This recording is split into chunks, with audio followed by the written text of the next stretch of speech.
ऐसे क्यों लग रहा है कि वो छठ को ही, बिहार के लोगों को ही टारगेट कर रहे हैं? Restaurants to operate 24/7। Manoj ji, इस गुस्से में आप नमक हराम कह देंगे? मनोज एक जी, शब्द ठीक से है। इतनी तिलमिलाहट हो सकती है तो उसका अर्थ भी समझिए। पॉलिटिक्स की वजह से आप बिहार के लोगों की हिमायती बनने के लिए इसको अपनी निजी लड़ाई बना रहे हैं। हम देखिए पूरी भारतीय जनता पार्टी सड़कों पे है। तो सर सीधे फोन कीजिए रूपानी जी को, उनको कहिए वहाँ भी इजाजत दे दें। छत पे नहीं होला भाई। दोस्तों, आजकल हमारे देश में एक से बढ़कर एक नमूने नेता, मंत्री, संतरी और सांसद देखने को मिलेंगे जो सिर्फ और सिर्फ बकलोली करने की सिवा जानते नहीं। और इन्हीं में से एक है मनोज तिवारी, जो हर बार डिबेट में आता है, जमकर फटकार खाता है और फिर जाकर के सो जाता है। सुबह फिर से एक नई शुरुआत करता है। कहिए तो ये बंदा जी तोड़ मेहनत कर रहा है। कैसे मेहनत कर रहा है, आप ये वीडियो क्लिप देखिए, देन हम बातचीत का सिलसिला आगे जारी रखेंगे। बिहार के आए हुए जो लोग हैं यहाँ पर, वो एक बहुत बड़ा, मतलब अगर आप राजनीतिक रूप से भी देखिए तो वोट बैंक की तरह हर पार्टी उन्हें इस्तेमाल करती है और उनको इन लोगों की जरूरत पड़ेगी। फिर आपको ऐसे क्यों लग रहा है कि वो छठ को ही, बिहार के लोगों को ही टारगेट कर रहे हैं? आज का ट्वीट है, इसमें लिखा है, Delhi chief minister Arvind Kejriwal on Wednesday issued directions to allow restaurants to operate 24/7 with necessary safety measures. अरे नेसेसरी सेफ्टी मेजर्स के साथ छठ क्यों नहीं हो सकती? तब हमारी समझ में नहीं आ रहा है अरविंद केजरीवाल जी को क्या हो गया है। आपका गुस्सा तो दिख रहा है अरविंद केजरीवाल के खिलाफ, लेकिन क्या मनोज जी इस गुस्से में आप नमक हराम कह देंगे? आग बबूला हो रहे हैं संजय सिंह आपके इस शब्द के इस्तेमाल पर। शायद संजय सिंह जी भूल जाएंगे कि वो जनता का नमक खाते हैं दिया हुआ। हम सभी जनप्रतिनिधि हैं, हम सबों को सरकारी वेतन मिलता है, जनता के पैसे से ही टैक्स काट के हमें मिलता है। हम जनता के नमक खाते हैं, इसलिए जनता के प्रति इंसाफ करना हमारा कर्तव्य है।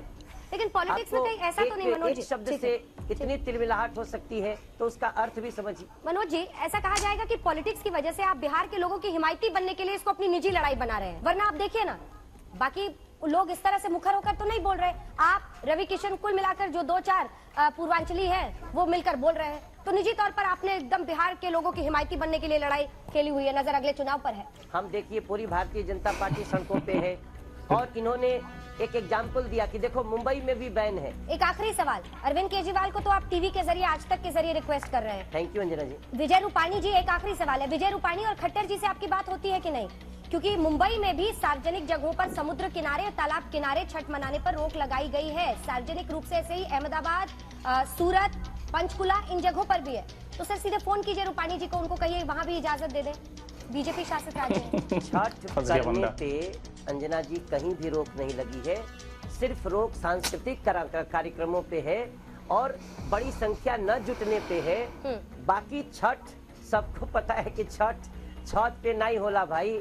छठ कहीं तालाब या नदी के किनारे ही होला।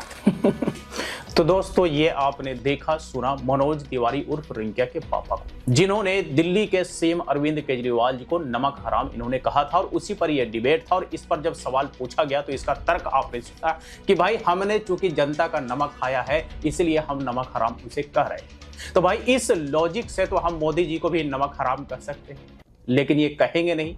उस समय पे इनके मुंह में दही जम जाती है, उस समय पर इनकी बोलती बंद हो जाती है। भाई अगर नमक हराम सबके लिए कॉमन है तो नमक हराम हम मनोज तिवारी को भी कह सकते हैं, लेकिन ये इतनी छोटी सी बात नहीं है। नमक हराम शब्द ही एक अलग है और शब्दों का चयन खास करके ऐसे लोगों को तो कम से कम सही से करनी चाहिए।